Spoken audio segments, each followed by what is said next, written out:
Welcome in, everyone, and thank you for listening to the 221st ever episode of the Missouri Sports Podcast, brought to you by 106 Apparel and recording from the Revel Advertising Studio in beautiful Springfield, Missouri. I'm one of your hosts, Cameron Albert, alongside my good friend and fellow Mizzou fan, Kyle DeVries. How are you doing today, Kyle? I'm doing great, Cameron. Happy Thanksgiving Eve, first of all, to both of you and to everyone listening. That's it. Okay. I just want to get that out there. Happy Wild Thanksgiving. Turkey Wednesday. Is that? Mm-hmm. That's a thing? Y'all be safe out there tonight. It's a thing.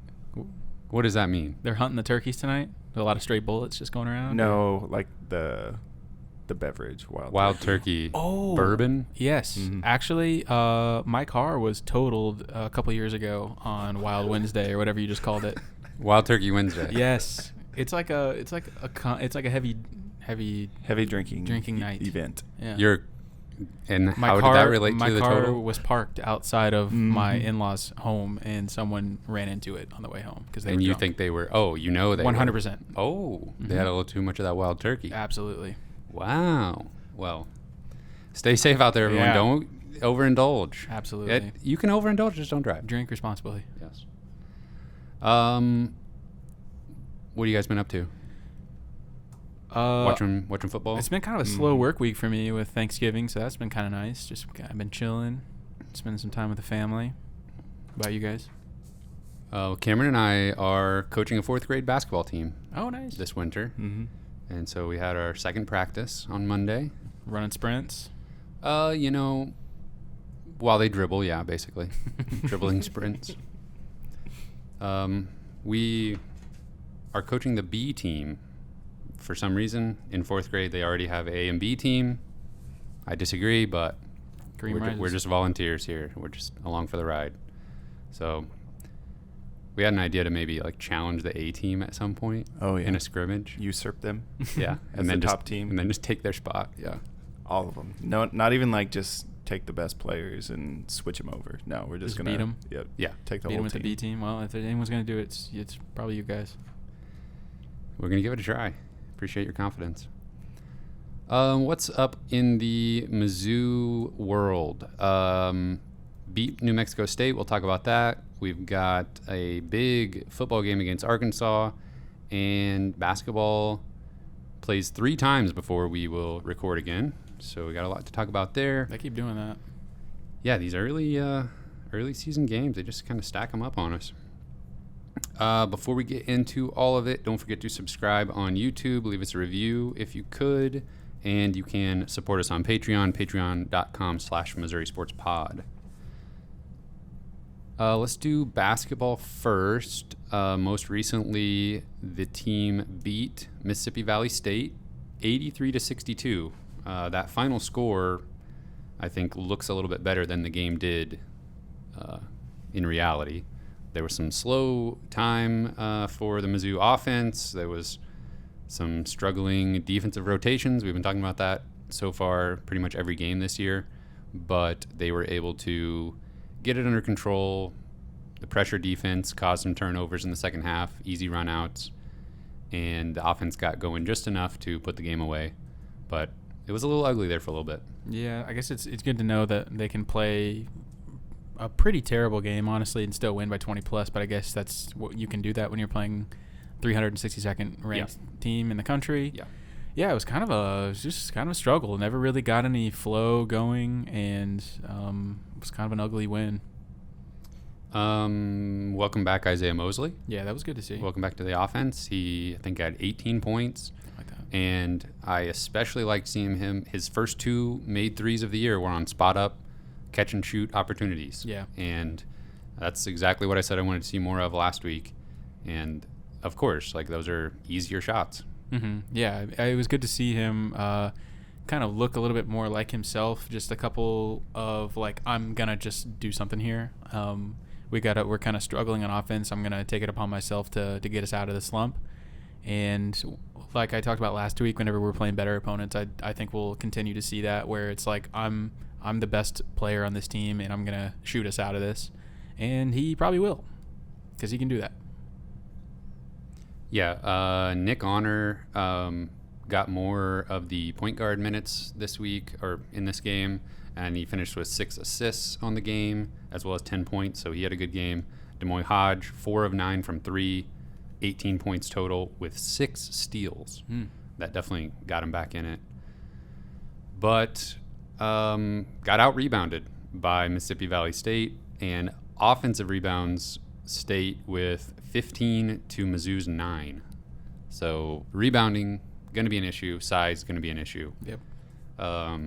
Mississippi Valley State went to a zone defense for a good portion of the game. Missouri struggled with it a little bit early, but then they kind of figured it out. Were able to get the ball to Mosley at the free throw line a few times and make some plays. So really, all's well that ends well there. A lot of the same basketball that we've been seeing. Yeah, super high-paced offense. Yeah.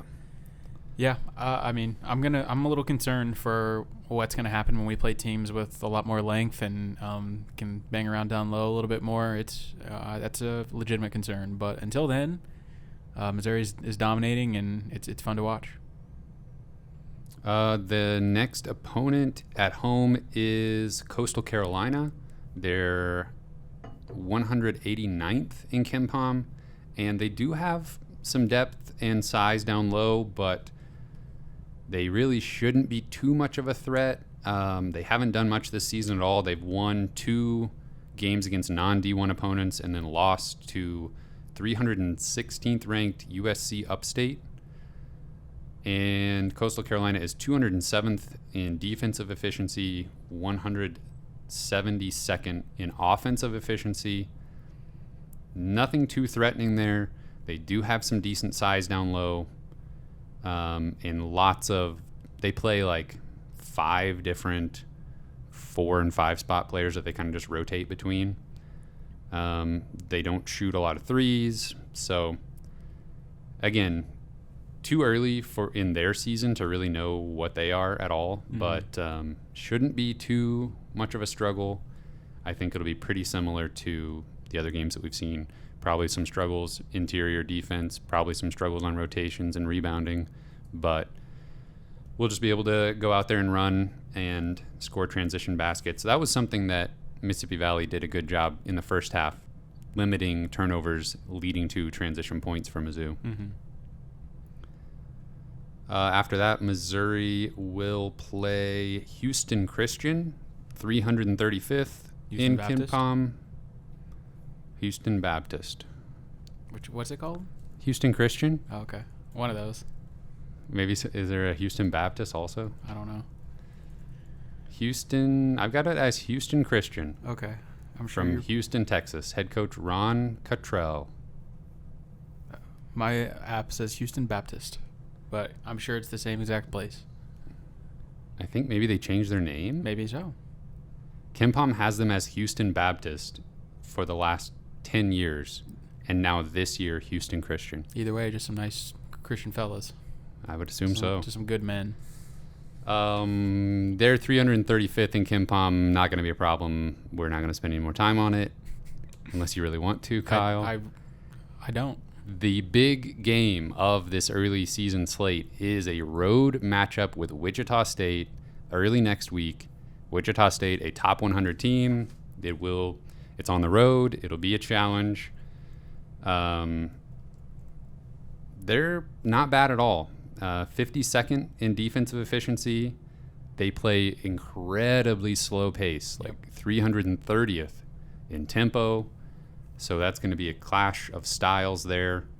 What are you looking forward to in like the first difficult matchup on paper for Mizzou? Yeah, I mean, just seeing how they respond to adversity. This is probably going to be one of the first times they're behind in a game, unless they just run away with it somehow, which I'm not expecting. Yeah, it's how is Missouri going to respond in a game where they don't get to necessarily dictate the pace? Because in every game they've played so far, they just go crazy with transition buckets. They're running all over the place. They're going at it crazy, probably top 50 pace right now.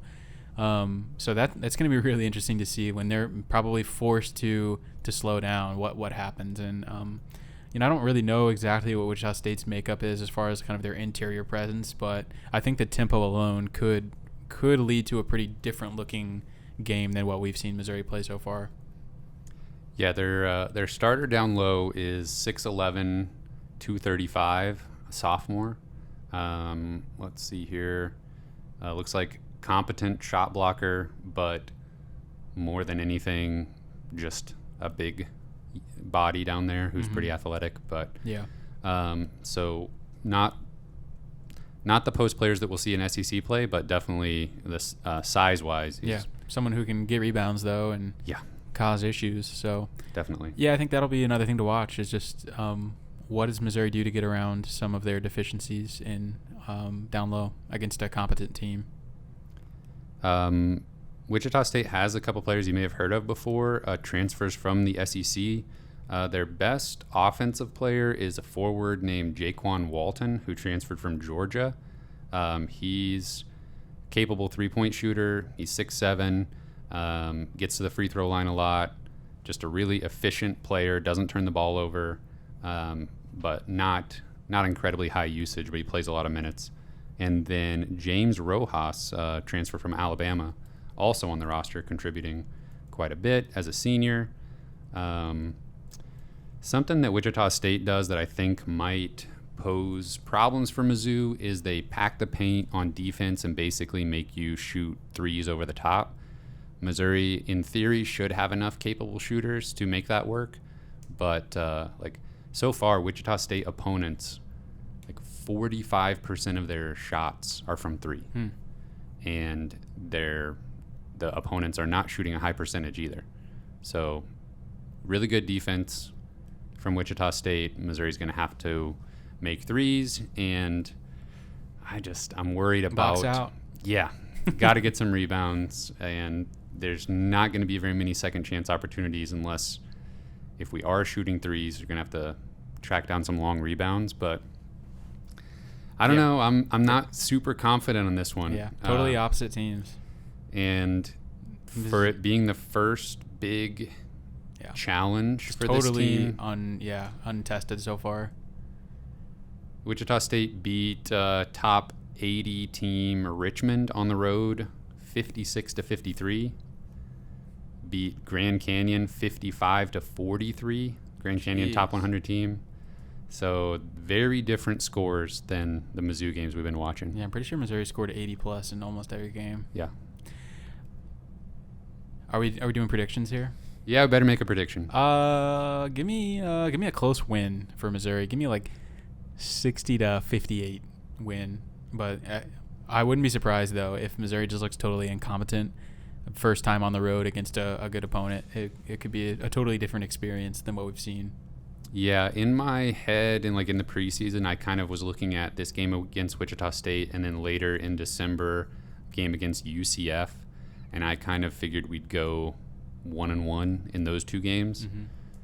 So I think I'm hoping for just a really close game where Missouri can fight through what Wichita State's throwing at them on defense, but with it being the first real challenge and the clash of styles, and it being on the road, I think that's enough to give Wichita State a slight edge.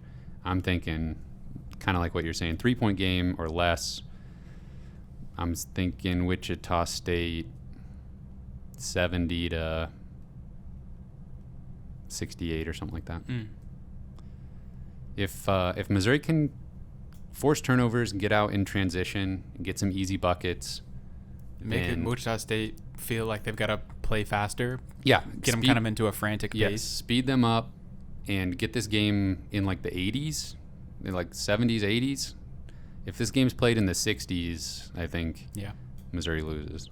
Yeah, they haven't shown they can be efficient enough on offense. Although their two-point shooting percentage is off the charts early on because of so many layups and dunks. Mm-hmm. That is something I've really enjoyed seeing, though. So many dunks. I feel like we've had more dunks this year than the entire Conzo Martin era outside of Tillman. Yeah, much more athletic team. Have you watched much college basketball yet this year outside of Missouri? Yeah, I watched some of one of those early season matchup things where Kansas was playing Duke and Kentucky was playing Michigan State. Mm-hmm. I watched some of that. I was watching a little bit of the Maui Invitational last night. I was watching Arkansas and Creighton play, which is a little bit depressing due to different personnel reasons. But I've seen a couple Arkansas highlights. So far. A few highlights of one player in particular. But outside of those depressing things, like there's just something really charming though about the Maui Invitational. Just like these pretty good teams just packing it into this like crappy old gym, and like I don't know, it kind of has like it's kind of an old school feel, and that's I feel like that's really charming. But yeah, it's I love some of these holiday tournaments and stuff. It's just kind of fun to have in the background of whatever you're doing. And yeah, I honestly feel like the more unique matchups, like Arkansas Creighton, who are like both kind of regional top 15 type teams, those are super appealing. I'm kind of getting tired of the like blue blood matchups early in the season. I think that was a very cool thing when it first came up, but now it's like, okay, these 4 teams are just going to play each other every year. To play, I'm much more into the less traditional matchups. Yeah, for sure. Just something different. Yeah. Gives you like a little taste of the matchups that you see in March. Something about like college basketball and just all the data points that go into it. Like when we're thinking about March in a few months, just all of the data points of like, well, this team played this team and in the Maui Invitational and this happened, and there's so much going on. I'm excited to bring all that back. So Missouri is 5-0 right now. They should be able to be 7-0 going into the Wichita State game. Then it's just SEMO before the December 10th matchup with Kansas. So next week we'll be able to dig into that a little bit more. Yeah, it's going to be fun. I would really like to be undefeated going into that, but maybe they would be better off getting a loss out of the way against Wichita State. That's how I'm going to spin it in my head. That's my silver lining for if they lose. Yeah, I don't care what happens, just beat Kansas. Yeah, they'll get that out of their system. They'll know what playing a decent team is like. Yeah. And they'll be ready. For sure. All right, moving on to football. Missouri beat New Mexico State. I didn't even write down the final score. 45-14. Very close to the prediction you had. I think you said like 41-13 or something. And you correctly predicted a defensive touchdown. And you correctly predicted that Sam Horn would play. So congratulations. Thank you. Correct on all accounts. Didn't want to bet any money on it, but I did say that he would play. Yeah, I put the pressure on you a little bit to see how confident you were. I didn't really double down, did I? No, I would say confidence was maybe like 6 out of 10. This was, I don't know, not much to take away from this game. Missouri maybe performed better than I expected. They made it look fairly easy. They were clearly significantly better than the other team, which is good to see every once in a while. I did find it interesting that it really seemed like the Missouri offense was keeping things very, I don't know, basic's the right word, but they were going to just methodically make sure that they won this game and never really give New Mexico State a chance. But it wasn't like in a explosive run up the score type of way. It was we're just going to march down the field, not do anything crazy. We have the advantages at pretty much every position, so we're just going to leverage that and get first downs, march down the field, score points. Yeah, that's exactly right. So it wasn't anything too spectacular. Brady Cook, 13 of 27 passing, 251 yards, 3 touchdowns.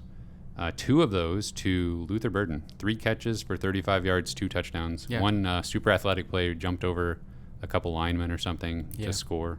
Yeah, I mean, obviously, throw expectations out the window. Luther Burden's really kind of quietly having a really solid season, especially for a true freshman. I think he has 7 touchdowns on the year, 8 if you count his punt return for a touchdown. So, yeah, and he's back-to-back weeks has had a touchdown. So kind of coming on a little bit here. Yeah, receptions and yards, nothing outside of, impressive for a true freshman. Right. Nothing crazy, but exactly in line with sort of what you would want to see in a normal progression from a top flight wide receiver. Absolutely. Yeah, still probably Dominic Lovett's been our best wide receiver, but definitely recently Luther Burden has been very, very involved. Yeah, and with just one game left in the regular season, he has never really hit a freshman wall where it looks like, at a certain point in the season, he just didn't have have his legs under him or anything like that. Right, yeah, he's almost done the opposite. He's gotten better, which is, you love to see that. Barrett Bannister, 7 catches for 91 yards. He was all over the field making plays, got hit late in the game and got a concussion. So it's looking like he will most likely not play against Arkansas. So that sucks for him, obviously. It sucks for the team, obviously, but it sucks even more for him being from Arkansas and that looking ahead as his last opportunity to play for Mizzou. Yeah, that could be his last game. Yeah. Yep, that's unfortunate. And he was, I think that was his highest yardage game that he's ever had, like 91 yards. I would be surprised if he's had more than that in a game. Yeah, he's really become, obviously we've always talked about him being kind of the third down, move the chains guy, but like legitimately, especially going back to maybe the Tennessee game, like we've really kind of leaned on him in some clutch moments. So if we are without him against Arkansas, it's going to hurt. Brady Cook also 7 carries for 71 yards. I want to talk about that specifically. The offense has really made designed runs and read options a staple of the offense the last 3 games. And they've been better for it. Yes, and who did we play before Kentucky? I could look, but Vanderbilt? I think it maybe was the Vanderbilt game. No. South Carolina, I think.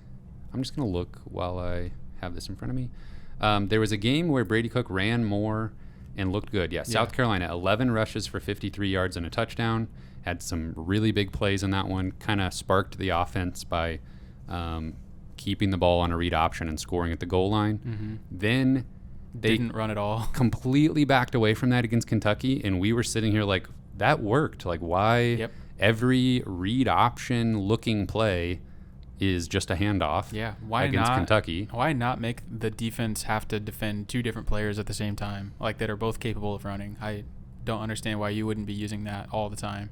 And then against Tennessee, he ran for, I think, 100 yards. And then now against New Mexico State, 7 carries for 71 yards. So the Kentucky game is going to always be frustrating for that. But the offensive coaching staff, there was reports and rumors that Coach Hamden had been taking over play calling the last couple weeks. And that, from just watching the games, that seemed to make sense that he would take over and lean on Cook running a little bit more, since it's one of the few things that has worked consistently this year. Mm-hmm. Pretty simple change. Yeah. Considering Brady's making the call at the line on what he wants to do. Yeah. But getting into a little bit of post-game stuff, Coach Drinkwitz kind of said no, that we're basically doing things like we always have been, which is the entire offensive coaching staff coming together to figure out what plays we want to run. He didn't address who's actually calling the plays into the quarterback. Did he? Yeah, it's like, did he mention, he name dropped Hamden last week? Yes. And then kind of like reverted back and said, it's kind of overblown. Yeah. Like, I'm not really sure what's going on. Yeah, it was a little bit of a like check your sources situation on like the actual report that there was basically somebody acting as offensive coordinator and running and calling the plays. So he tried to walk that back a little bit. I don't know. It seems strange to be a little bit cagey about that situation. Right. But well, I feel like he's very, very aware of perceptions from the fans and stuff. And, immediately though, some of the guys, us included in the Discord, start thinking, okay, well, is Hamden going to start getting OC looks? Mm-hmm. And, if Hamden's calling a lot of the plays. He was the offensive coordinator at Washington. Right. So it's like, okay, well, is Hamden going to potentially be this kind of internal hire if we're going to look into OC, which I think we will. I think we'll hire an OC next year. But then there's a little bit of like, is he ready? There's a little bit of pause. Like, okay, he's that's not going to be much of a splash. It's not an exciting hire. Yeah. And so I wonder if maybe those kind of perceptions start creeping up, and coaches, I feel like he's just tuned in, man. He's aware of those kind of things. He knows what's being said. Borderline almost too much. Yeah, I agree. So I wonder if that was kind of just like, okay, we're still going to leave our options open for the offseason on an OC. I don't want the fans to just start thinking that Hamden's like the guy here. He's taking over the play calling. I don't think it's that serious. So I don't know if that had anything to do with it or not, but he definitely kind of walked back his own statement, which is a little bizarre.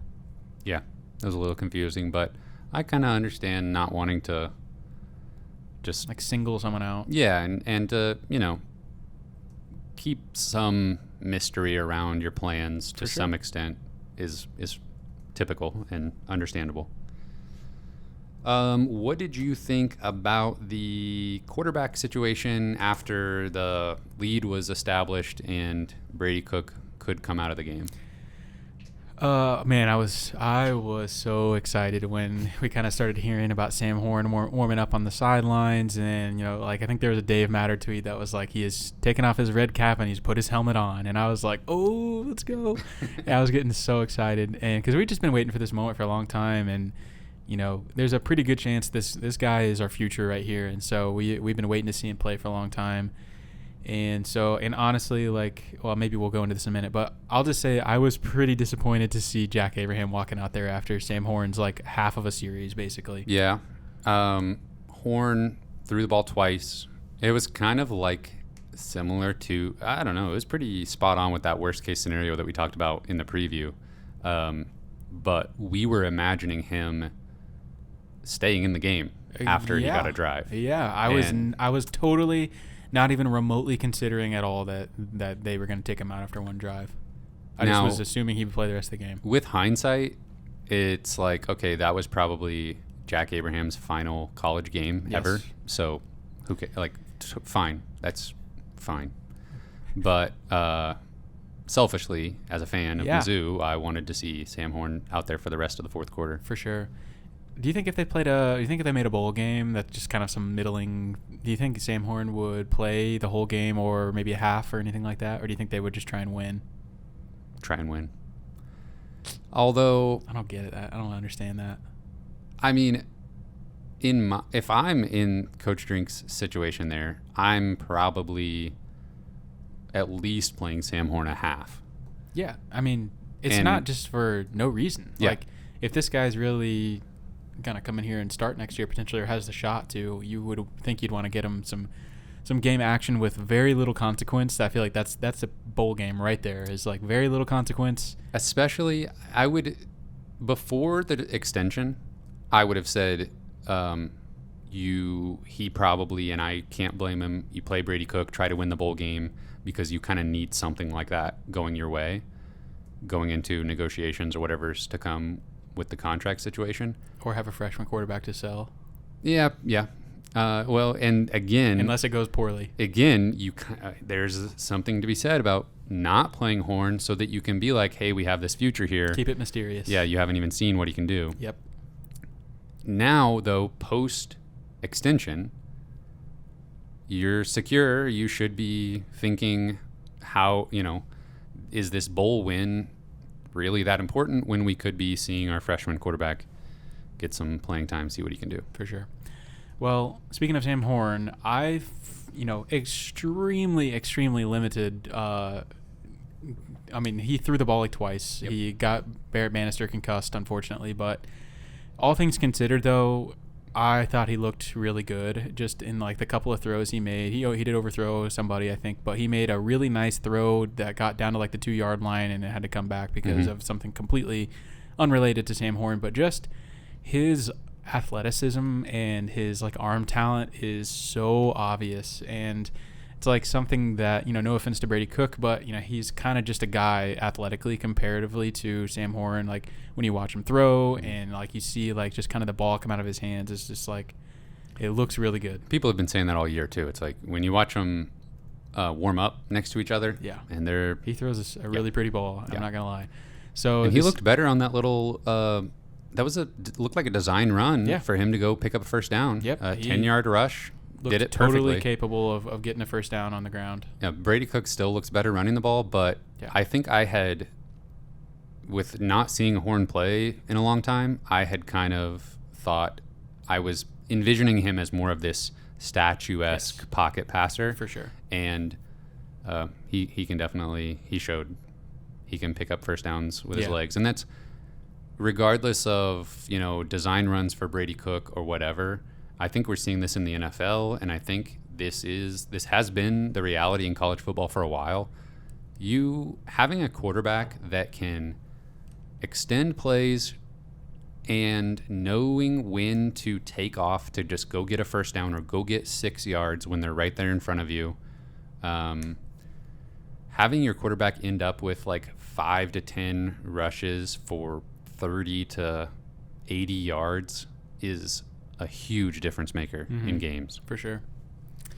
Yeah, I just think immediately Sam Horn brings, like, he just kind of expands the field with his ability to throw it anywhere. And I feel like just in the extreme limited amount of plays that we saw from him, I felt like the defense was kind of like, oh, okay, we got to play this guy differently. Yeah. He can throw it all over the field. And it just seemed like there was so much more space to work with. Like, the wide receivers were running open a little bit. Like, the defense was just playing it differently and playing a little more like a loose zone almost. And I don't know, it just felt like any of these wide receivers could catch a pass at any point. And sometimes I don't really feel like that with Brady Cook. It just feels like things are kind of scripted, or there's one guy that we might have a shot at, getting a 10-yard pass with here or whatever. Yeah. And Sam Horn just equaled exciting offense to me in my mind. Yeah. The more I hate how the quarterback situation has gone for Drink's entire tenure so far, because it has not let the fans, it has not allowed us to be confident at all in his decision making, unfortunately. Yeah. So if there weren't 2 prior disasters or head scratching situations at quarterback in the short time that he's been here, then I would feel so much more comfortable being like, Sam Horn's not ready. Yeah. Let's let Brady Cook do his thing, and he'll be here when he's ready. It's too easy, unfortunately, to question this situation because of those prior missteps. Yeah, really, even more so than the fans. I just hope Sam Horn understands what the plan is, because he's got to survive the offseason, you know, and he could always go somewhere else. And so I hope he understands, I just got to be patient, and I think this is my team next year, all that, but who knows? Who knows what their relationship is like behind closed doors? There's also Jabari Johnson coming in, which that's very exciting. He's a really good 4-star quarterback recruit. Totally opposite quarterback of Sam Horn, really. But I think there's been a little concern of is Sam Horn really the guy, because we haven't played him and didn't really get much run against New Mexico State and all that. And I mean that's fair to at least be a little bit worried about that, but I think the way I see it is they're just really taking him slow. He's really green. He's kind of been a dual sport athlete his whole life. He's very athletic, but he needs some time to just kind of get acclimated to the college game. And like you said, Jack Abraham, it was his last college game. I think they wanted to get him in there a little bit for that. I'm not going to overreact to that stuff. I still 100% think Sam Horn is the starter next year. This is his team going forward, and that's exciting to me. Yeah, I'm still stuck on those previous quarterback situations, but this is not necessarily, this is what I'm trying to convince myself of. Yeah. And I don't think it's a stretch. Drink wants the quarterback to have experience and feel comfortable out there. So he started with a quarterback I forgot his name, long ago, transferred from TCU, that lost his job to Bazelak. Yes. Sean Robinson, the experienced guy who had started before, put him out there. Yes. We don't want to, Connor Bazelak does not have the game experience to be running this team yet. Yeah. It backfired. We had to go with Bazelak. Bazelak now has experience. He's the guy who knows the offense, has made plays, has won SEC games. There's no need to rush into a Brady Cook conversation. Well, then things fell apart and we had to turn to Brady Cook. Now, Brady Cook is the guy with experience who has won SEC games, and we have this freshman. How many times are we going to do that? Exactly. So get him some experience. But I don't know. Yeah, I 100% agree. There's concerns there, and I just think it's like Missouri just constantly tight-roping this, are we good conversation? Yes. Are we bowl eligible? Yes. Do we want to win this? Yes, we do. And so this season's just been really bizarre, man. And honestly, I think if we just pull out a couple of games along the way that maybe we could have and didn't, Sam Horn's in there more. I don't know. But I think it's just the constant battle of like, I really want to get us bowl eligible. I really want us to win these games. And I think right now, because of the things you talked about, Brady Cook is the most acclimated, the most game ready right now. But obviously Sam Horn's ceiling is infinitely higher. Yep. Ugh. I just hate being in this spot where it's just like, well, we just got to wait and see. Only like time will tell. Every day we're going back and forth on ourselves. Yeah. Before we jump into Arkansas, it is portal season is fast approaching, and I wanted to talk about that a little bit before we finish things out with Arkansas and our predictions and everything. Couple sort of headlines that I've seen. Towski Dove has publicly said that he would love to come back to Mizzou for another year. It's honestly questionable in my head whether there's a spot for him or not. But that's something to watch. Yeah, he's had kind of a weird season. Like, kind of a guy that was taking the trajectory of a guy who could have a really impactful senior year and just didn't. No, and maybe it's not all his fault. No, he was passed up by younger guys who are just more talented and have higher ceilings. But which is good that those younger players were able to, surpass the on paper less talented guy. And a little bit of quarterback play. Maybe he wants to have a Sam Horn season. Yeah, maybe. I didn't even think about that.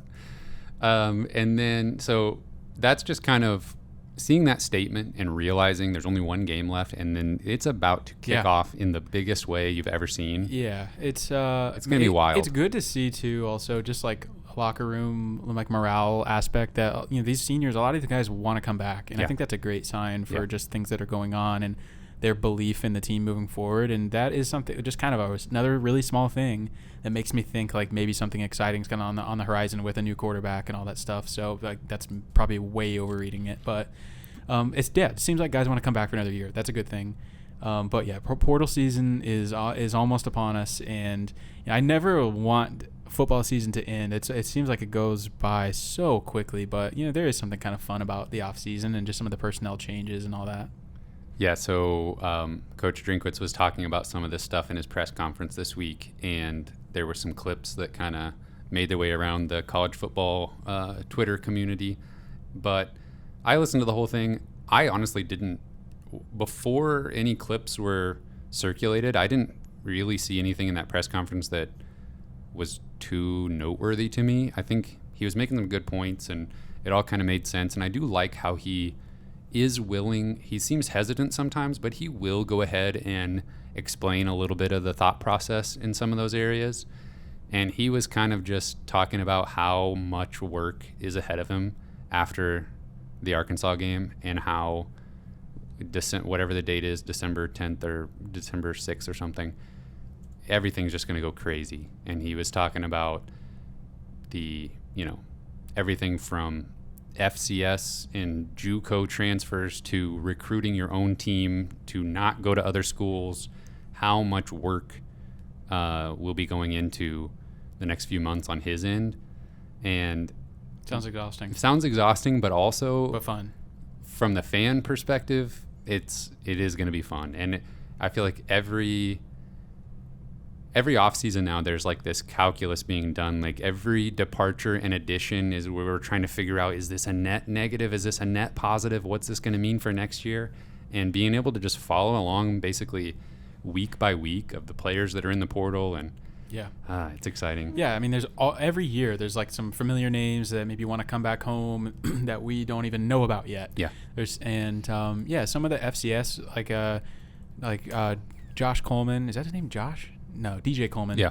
Has worked out really well. He was an FCS transfer. They're going to try and pull guys from anywhere, and I think that some of the top guys from some of those lower levels are absolutely capable of contributing at an SEC level. So coaching changes that haven't happened yet. Yeah, coaching carousel for sure is gonna wreak some havoc, but a lot of changes. And he mentioned just the transfer portal in general and how the grass isn't always greener. I think that's kind of one of the clips that I've seen circulating quite a bit, is just that guys kind of want to skip the adversity step and in life, and not the grass isn't always greener somewhere else, and you may just be trading problems for another set of problems and that kind of stuff. And it seemed like he was a little bit unsure of whether he or not he wanted to go into that. Like beforehand, he was kind of just like almost looked like he was debating himself in his mind, like, yeah, I don't know if I want to. Is this worth saying or not? Yes, but man, like we were talking about earlier, he is really, really tuned in. He's so calculated, and sometimes I think it's a little bit obvious that like he has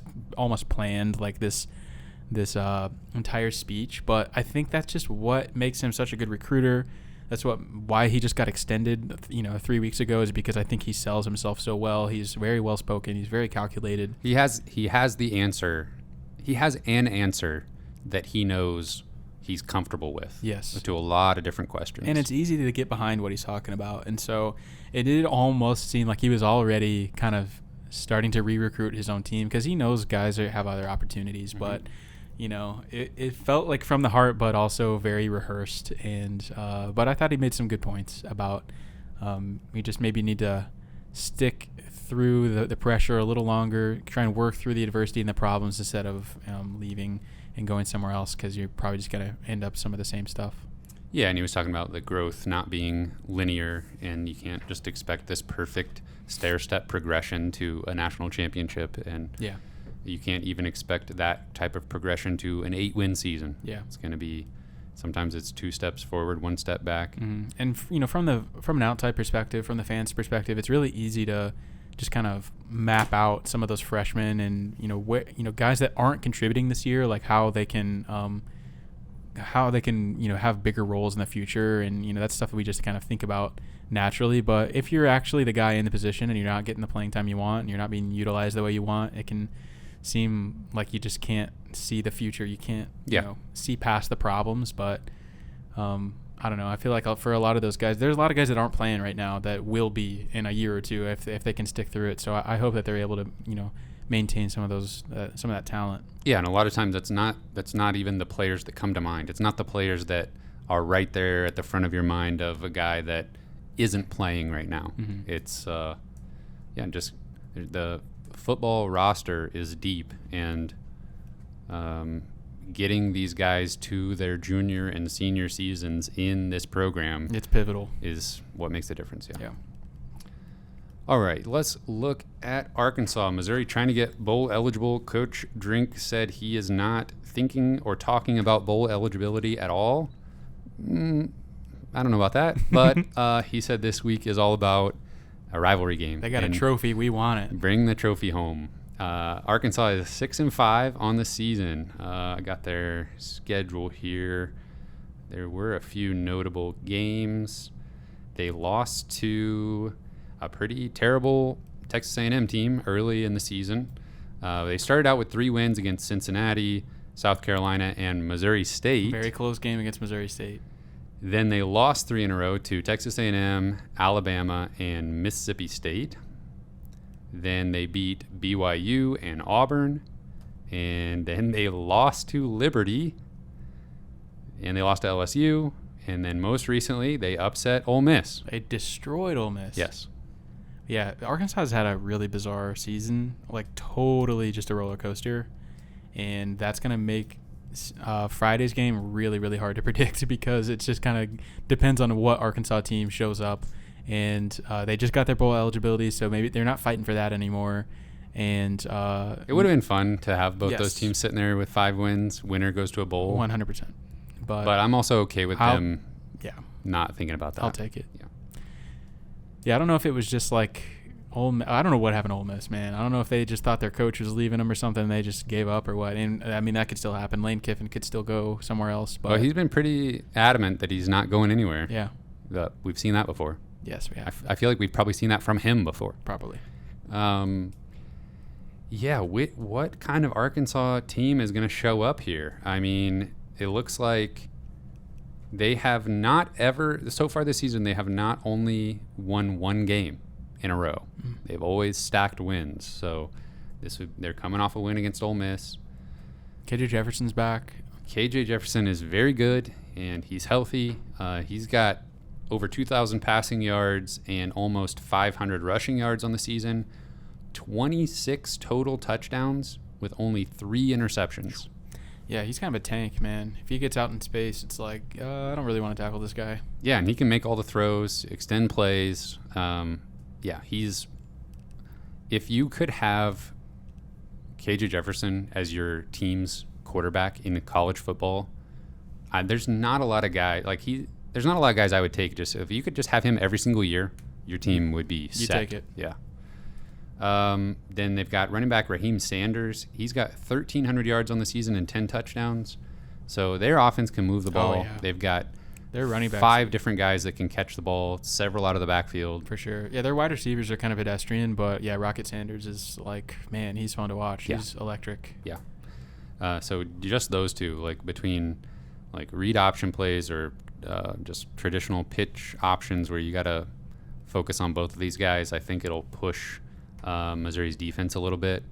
I don't think Jefferson is not the type of guy where you can just wait for him to make a mistake, because if you're waiting for that, it's just not going to happen. Anything, a Jefferson fumble or interception is rare, and if we get something like that in this game, we got to capitalize on it. Yeah, I'm hoping that the pressure can really get to him. I don't know if Isaiah McGuire is going to play in this game. I know he kind of got hurt last week.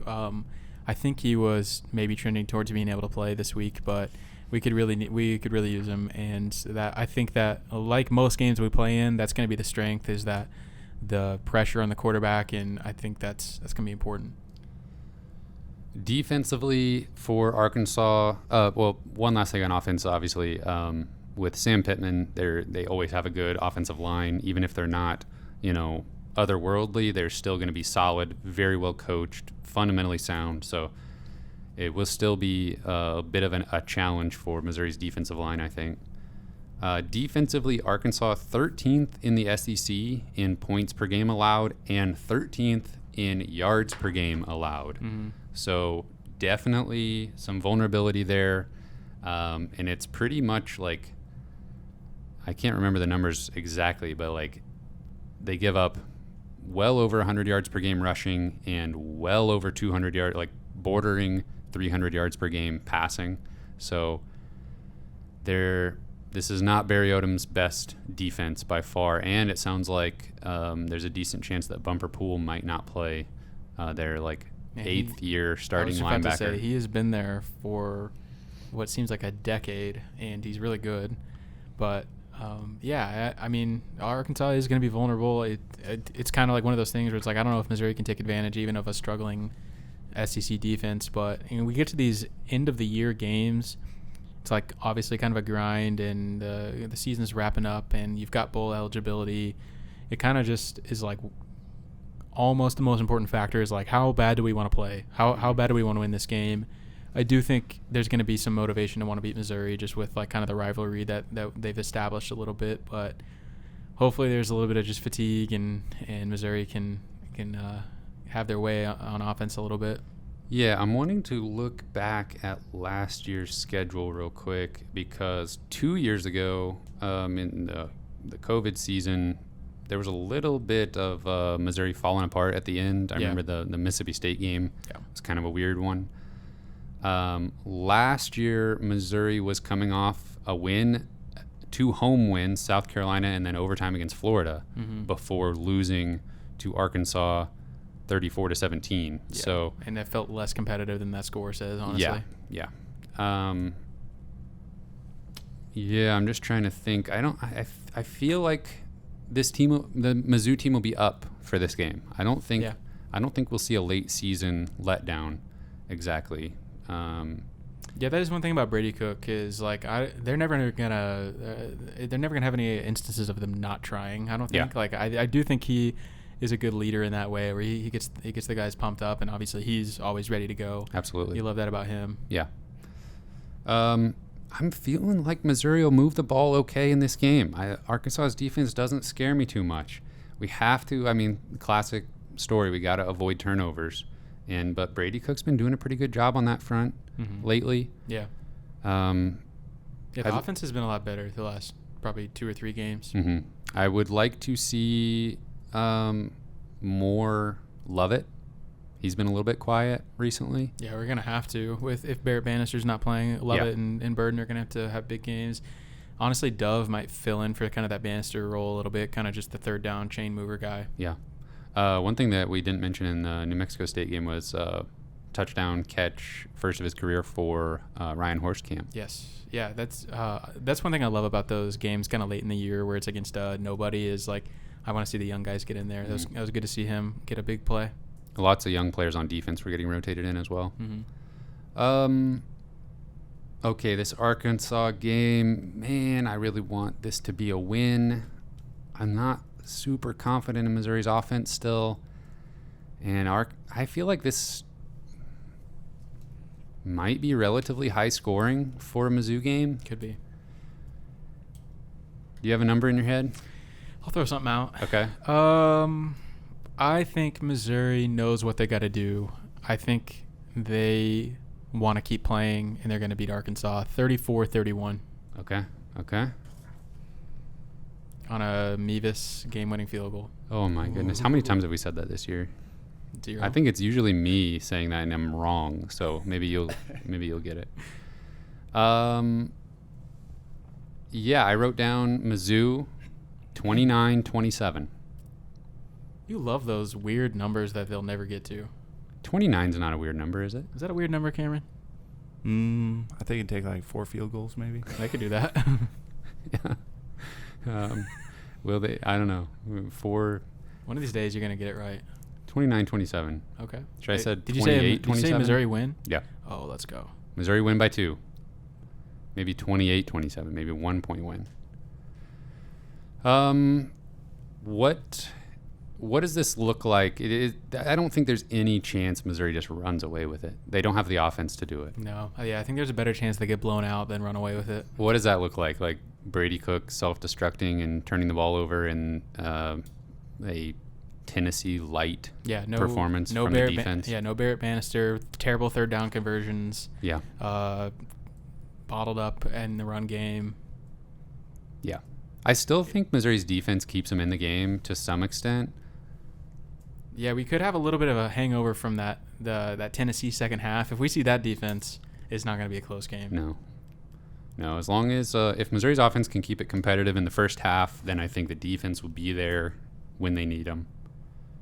So don't go down big early. Although sometimes with this offense, when they get down by a score or two, they kind of make them throw. Yeah, they can play aggressive. Yeah, loosen up a little bit and throw the ball around a little bit more. All right, let's get a win. And did we decide? We're about to pick the rest of the SEC slate. It's rivalry week, and so there's some interesting non-conference matchups. Did we decide if we're going to pick bowl games later? Or is this it? Might as well. To be determined. Well, I need some more points, so I'm good with it. That's true. Me too. Yeah. All right, we're done after this. Stop the count. Yeah. Why was I asking the person in the lead? No, I actually don't care if we do bowl games. Oh, That's totally fine. Okay. We'll see how it goes. What do we got this week? Some fun matchups. Last week. Oh, sorry. Let's do a little recap. Yeah, please. Last week, Cameron got 2 points. Kyle got 3. I got 4, and the guest pickers got 4. I cannot. What was the? Oh yeah, you guys picked Arkansas to beat Ole Miss. How did you see that coming? That was like the easiest Ole Miss pick ever. You did? Yeah. You picked Arkansas to beat Ole Miss. He's like, yeah. I was mad about that. It was only a 2-point. 2 point spread. How did Vegas know? They know. They know. They somehow they always know. Well, nobody. They don't always know. That's true. South Carolina beat Tennessee, and that was a 22-point Oh, spread. There were some weird games last week. Vanderbilt beat Florida. Yes. Wild. Vanderbilt coming back next year. Watch out. Something about They're them. building something. All right. That brings our season totals to Cameron has 58.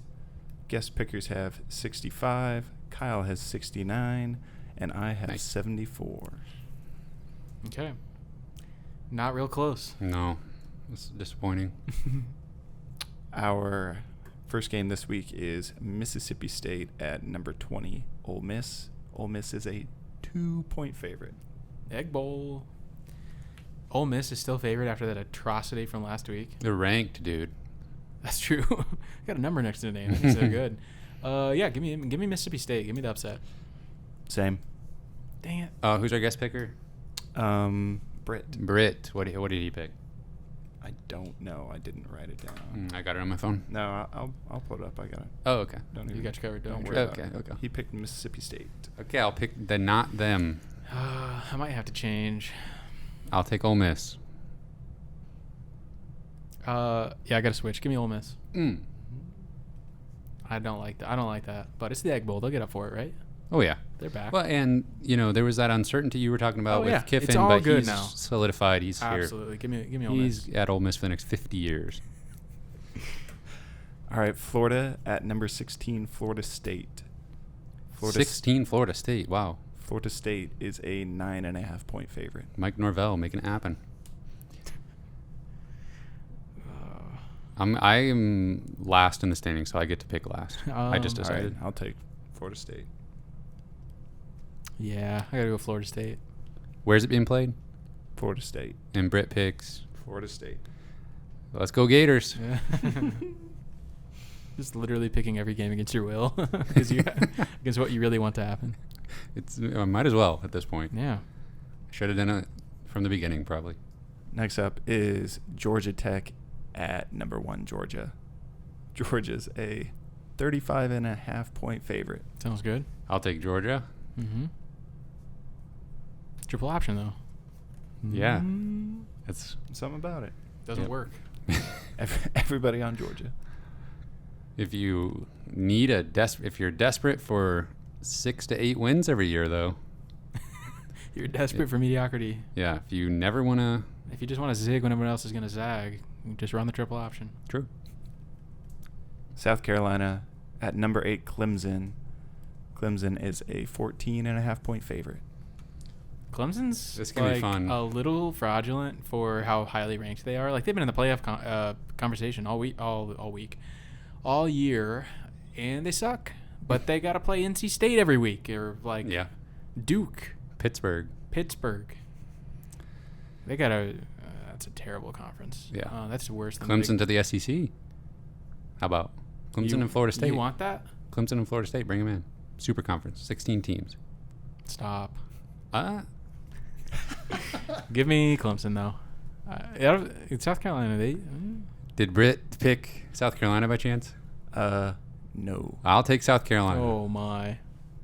This is gonna be a disaster. You're gonna Or a miracle. or might one of those. Yeah, you might come within 5 points of someone. Number 25, Louisville at Kentucky. Kentucky is a 3-point favorite. Give me Louisville. What did Britt pick? Kentucky. Give me Louisville. Yeah, give me Kentucky. Ooh. Let's go, Will Levis. Need you, buddy. Future Carolina Panther. Maybe. Next up is Auburn at Alabama. Number 7, Alabama. Alabama is a 22-point favorite.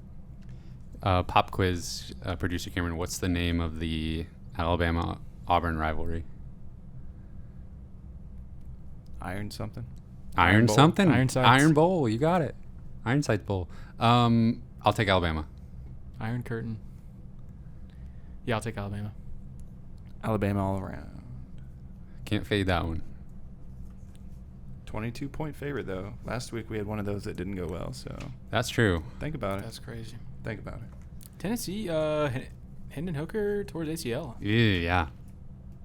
Yikes. Sad for him. Something to think about. Something to think about. Did we pick their game yet? Not No. yet. Oh. Oh. Next up is number 5, LSU at Texas A&M. LSU is a 10-point favorite. Give me LSU. Me too. And Brett. Yeah, I'm not picking A&M. Is it a close game? I'm not picking A&M. Okay, yeah, me either. It could be a close game, though. It's fine. I'll take LSU. All right. Number 10, Tennessee at Vanderbilt. Oh, okay. Tennessee is a 14-point favorite. If Vanderbilt wins this game, I will blank. Anyone want to fill in the blank? Like wants somebody to do something, but he won't. So just like somebody Give me volunteer the thing Tennessee. you'll do. Give me Tennessee. All right. If Tennessee loses, then Josh Heupel gone to the NFL. Mhm. I am saying prediction. You were proclaiming. Yeah, in this very unlikely event, then I know exactly what's going to happen. Okay, hear me out. Yeah. I think Vanderbilt might be the second best team in the SEC. Okay. Hear me out. We're going to have some transfer property action here. Oh, yeah. Okay. So obviously Georgia's undefeated, blah, blah, blah. Yeah, best obviously. Arkansas is last, actually. Worst They're team the in the worst SEC. team in the Okay. SEC. I like that. Because they got beat by A&M, who got beat by Auburn, who got beat by Mississippi State, Okay. got beat by Kentucky, Ole Miss, Alabama, got beat by LSU, got beat by Tennessee, got beat by South Carolina, Yeah. got beat by Mizzou, got beat by Florida, got beat by Vanderbilt. I So- feel like you could have cut out some steps, but I'm with you. Vanderbilt beat Florida? Who else did they beat earlier? I don't know. Kentucky? Hawaii. Hawaii. Well, Vanderbilt beat Kentucky, didn't they not? Yeah, they Yeah. did. Okay. This Anyway. is the best season they've had in 3 decades. Yeah. So anyway, Okay, well, are you picking them then? no, I'll take Okay, Tennessee. that's all right. Kyle was just waiting was for like, that. okay. You can say whatever you want. Are you going to pick them? Yeah, I'm telling you, Vanderbilt, watch out next year. But I'll take Tennessee. I don't know. What? Are you thinking about it? Thought you were taking a risk, maybe. Nope. Unless Britt picked, no, then I would still pick Tennessee. Go ahead. Was that it? No. Should be, but it's not. Okay. Nebraska at Iowa. I don't know the spread. Let's see. Nebraska is a underdog. Iowa's favored by 10.5. Ooh. Can they score that many points? At Iowa. Can Iowa score 10.5 points? Yeah. It might be. They might win this game like 14-3. Okay, I'll take it. Give me Iowa. Yeah, I'll take Iowa. You want to? They broke my heart last week. I'll take Iowa. Yeah, I've picked Nebraska a few times when they honestly worth it. should have won the game.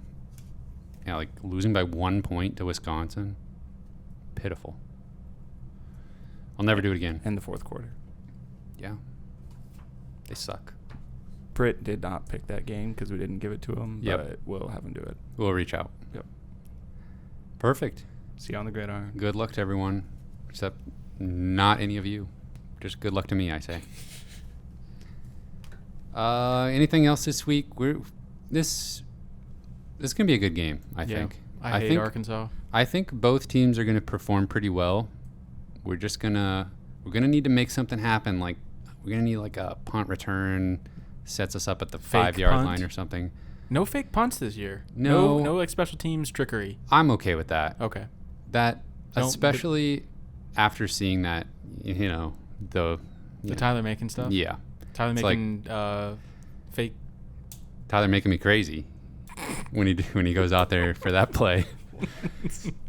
Yeah, I don't the creativity there I liked, but the execution was so terrible. I don't want to see anything like that on special teams. That's fair. I'm fine Keep it with safe, but Keep it secret. Keep it yeah, safe. keep it secret, keep it safe. Luther Burden, give me a nice punt return to set us up in good field position. That could be the difference. Okay. Although it's more likely that Missouri's special teams lets us down the other direction, like covering a punt. Yeah. That makes the difference. Anyone want to call the Hogs?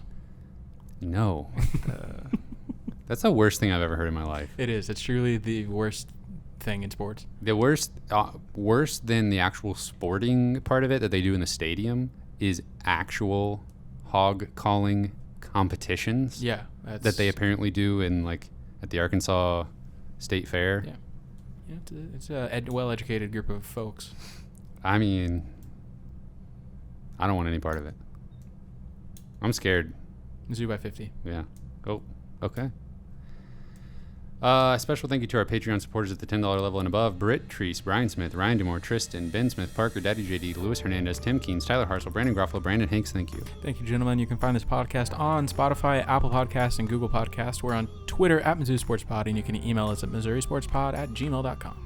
You can find our t-shirts and stickers on our online shop, MissouriSportsPod.BigCartel.com. Thank you everyone for listening. We will see you next week. After win.